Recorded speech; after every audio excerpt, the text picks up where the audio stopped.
Kwa majina ni Dominic Mutua. Somea Matinyani Boys kwa form 4. Kutoka form 1 nilikuwa tu nikitumwa fee. Like nakumbuka nilikuwa term 3. Term 3 nilitumangwa nikakuja nikakaa almost 2 months. Kurudi nikapata watu wengine washaenda. So nilirudi tu hiyo the following day tukifanya exam. So nilirudi tena nikafanya exam.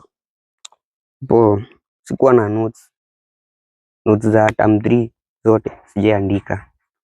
Kakuwa tu mtindo ni huo, tena nikafanya exam ya form 1, kaingia form 2, form 2 nikatumwa hivyo nikapambana, kaisha. Form 3 nilikaa almost 1 month nyumbani.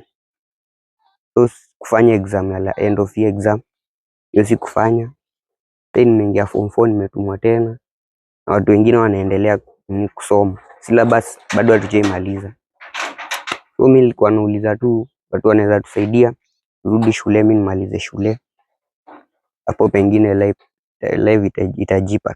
Nimetoka kufanya tu kazi huko nikitafuta at least za mfuko tu, juu hadi zenyewe hatunanga. In future nilikuwa nataka kufanya medicine. Kwa majina naitwa Shedrack Mwanzia. Nasomea Matinyani Boys, niko form 3. Na hii life nime experience, yani haijakuwa life poa nikiwa shule.